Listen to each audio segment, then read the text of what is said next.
आज આપણે ધોરણ 10 વિષય ગણિત ચેપ્ટર નંબર 14 સંભાવનામાં સ્વાધ્યાય 14.1 એનો આપણે દાખલા નંબર 17 જોવાનો છે કે જેની રકમ છે પેલું અને બીજો પેલું 20 વીજળીના ગોળાઓનો જથ્થો 4 ખામયુક્ત ગોળા ધરાવે છે।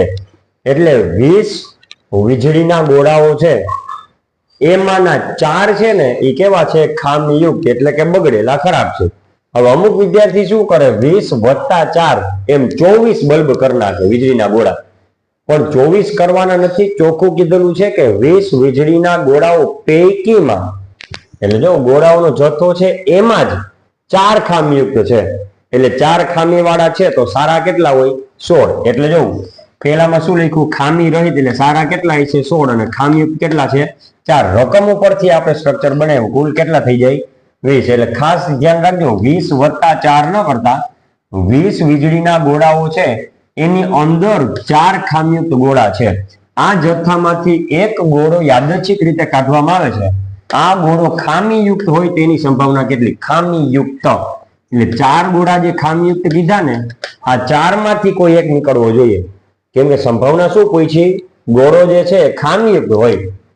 એટલે જો 4 ખામીયુક્ત તો 16 ખામી રહિત એટલે કે સારા હશે તો 16 ને 4 20। ધારો કે કાઢવામાં આવેલ ગોળો ખામીયુક્ત હોય તે ઘટના એ છે, આપણે ઘટના કઈ કહી દીધી એ। તેથી સંભાવના P of A બરાબર છેદમાં તો 20 જ આવશે, કેમ કે કુલ વીજળીના ગોળાઓ કેટલા છે 20 એટલે છેદમાં આવશે 20। હવે અંશમાં 4 શા માટે તો કે ખામીયુક્ત કોઈ છે તો ખામીયુક્ત કેટલા છે 4 એટલે સાનુકૂળ પરિણામ આવશે 4।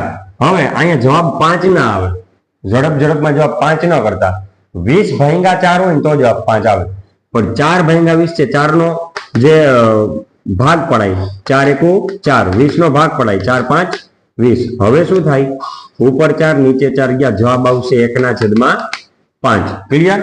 હવે એમાં ને એમાં બીજો દાખલો પૂછ્યો છે, ખાસ સમજજો। બીજો દાખલો ધારો કે એક, એટલે આ પહેલી કન્ડિશન છે ને પહેલો જે દાખલો છે ને એમાં આપણને ખામીયુક્ત ગોળો કાઢવાની વાત કરી હતી, તો એમાં કાઢવામાં આવેલ ગોળો ખામીયુક્ત નથી।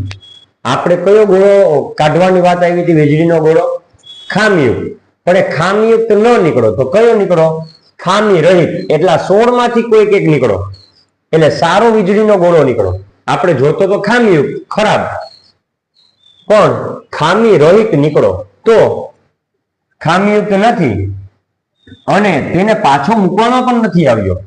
હવે જો આપણે કાઢવો તો ખામીયુક્ત ગોળો, પણ એ ન નીકળો, કયો નીકળો ખામી રહિત, એટલે કે સારો વીજળીનો ગોળો નીકળો, પણ એ તો આપણે જોતો નતો।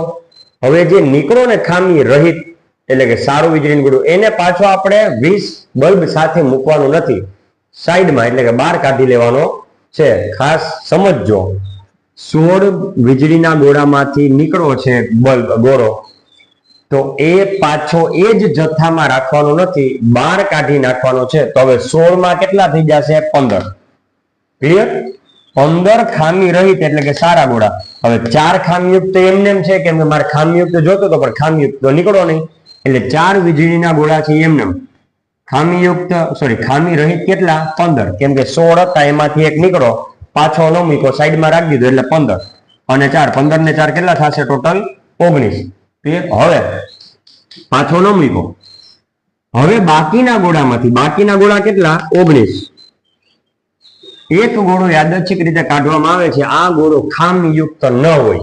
ખામીયુક્ત ન હોય એટલે કે ખામી રહિત એટલે કે સારો વીજળીનો ગોળો હોય તેની સંભાવના કેટલી, તો જો ધારો કે કાઢવામાં આવેલ ગોળો ખામીયુક્ત ન હોય તે ઘટના બી છે, આપણે ઘટના તરીકે બી કહી દીધું। તેથી સંભાવના P of B બરાબર છેદમાં તો કુલ પરિણામોની સંખ્યા આવશે।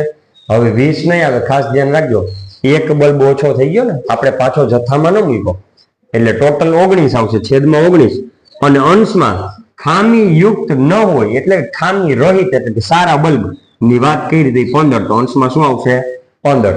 એટલે સરખી રીતે સમજવાની, ત્યારબાદ તમારે દાખલો ગણવાનો। દાખલા નંબર 17 આપણે પૂરો કરીએ છીએ।